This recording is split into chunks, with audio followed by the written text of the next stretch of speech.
Okay, let's talk about just war theory. And what I'm going to do here is I'm going to bring together some of your readings from Michael Walzer's book, Just and Unjust Wars, from Feinberg and Feinberg's book, and then from Gushy's article, and also from War of the Lamb. So I'm going to try to bring those together and summarize those so you have something clear. And then I'll post these notes so you can see, um, you can just look at it yourself, especially as you're studying for the exam. But it's really important to get these criteria down.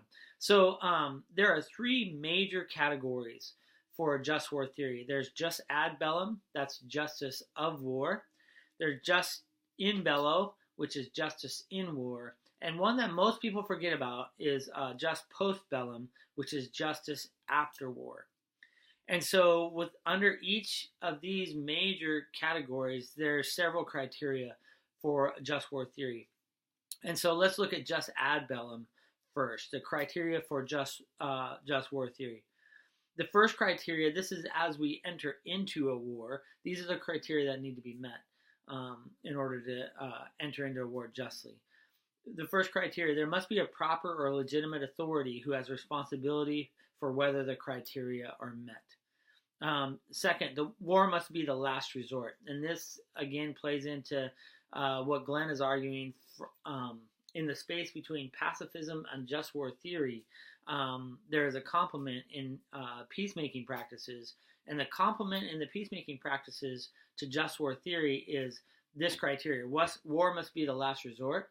So in order for it to be the last resort, we need to go through these peacemaking practices in order to make sure that it's the last resort. The third criteria: a formal declaration of war is required. This is what got us in trouble, America in trouble during the Vietnam War. Fourth, there needs to be a reasonable hope for success. Fifth, proportionality between the objective hope for and the price to achieve it.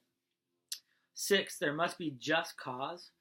Only defensive wars, not aggressive wars, are permitted under just war theory. So preemptive wars traditionally have not been permitted under just war theory, and that's a recent addition from the hard just war theorists. Okay, so those are six. Oh, and then seven, war must be fought with the right intentions for a just and lasting peace. So there's the 7 criteria for justice of war as we go into war. And then just in bello, justice in war, there's 5 criteria for that one. First of all, everything possible must be done to avoid or reduce civilian casualties. This is why terrorism is always wrong, because in a just war theory, we want to protect civilians. Second, we only target military targets.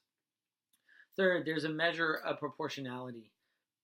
You only use the necessary violence to stop what's happening and to win the war. Fourth, you only engage combatants. And then fifth, you treat prisoners of war justly. This is what got us in trouble in the Second Iraq War when you saw the horrific treatment of prisoners in the Abu Ghraib prison. Okay, so those are the 5 criteria under the major category of justice in war, just in bello. Finally, just post bellum, justice after war.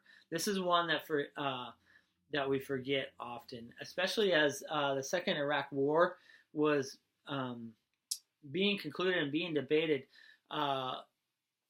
People who were left-leaning wanted us out of Iraq based on the 2 first categories, justice of war and justice in war, that this wasn't a just war. But they left out the just post-bellum, what happens after the war, how do we act justly. If we just would have pulled out our troops, that's not justice. And that's not just war theory. And so what we want to do is we want to, when we finish war, there's still some just practices that make up a just war. And so here are 3 major categories for under justice after war. The first one is everything possible must be done to ensure that the post-war regime be a government of, by, and for the people that have just been conquered and have just lost the war. There's no colonialism, no imperialism. The people need a voice, and they need to have their own kind of government. Second, having fought the war, we are now responsible for the well-being of the people for a given time until a government that can take responsibility is established. We need to provide the resources necessary for the security and the political and economic restructuring. This means that we need to help the country that was defeated in self-determination, in legitimacy, in civil rights, and promoting the common good. Those are all things that we need to be a part of in promoting justice after war. And then finally, we want wars to end with governments in power in the defeated states that are chosen by the people they rule, or at least recognized by them as legitimate, and that are and those people, that government is visibly committed to the welfare of all of its citizens, especially as we protect minority citizens in the transition and in the chaos.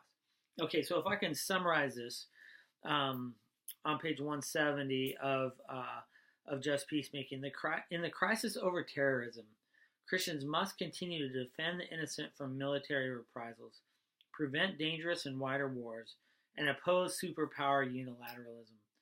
But we must also help stop the Bin Ladens, their networks of violence, and the threat that they pose to everyone, everything we love and value. All that presents difficulties. All of these present difficult questions for peacemakers, but it's a challenge that we shouldn't turn away from. And then, of course, where peacemaking fits in is the space between pacifism and just war theory. And what they say, what Stassen says, is our vision is grounded in three theological convictions. The first one is practices or initiatives, a biblically informed concept of discipleship and peacemaking initiatives grounded in the life, teachings, death, and resurrection of Jesus Christ. And for Glenn Stassen especially, it's grounded in the teachings of the Sermon on the Mount. That's the article that you read about the 14 triads of the Sermon on the Mount. Second, justice. Church is committed to seek the peace of the city where its people dwell. That's Jeremiah 29:7. We engage the issues of peace and justice, especially justice, actively within the brokenness of the world. And then third, love and community. We talked about this a little bit, that everybody needs life, liberty, and community. And so we want to promote community. We want to promote participation in community as a sign of God's love and reign in the world. And so those are the things that we're working on with the peacemaking practices as we debate over whether wars are justified or not, whether there's biblical grounds to go to war, and what kind of means can we take to ensure that justice and righteousness and community is available to all. And so that's some of the quick distinctions. Hopefully the notes that I post and also these little lectures explaining will help a little bit as you study for exam, especially because there are questions about this on the exam. And I want it to be as clear as possible. Okay?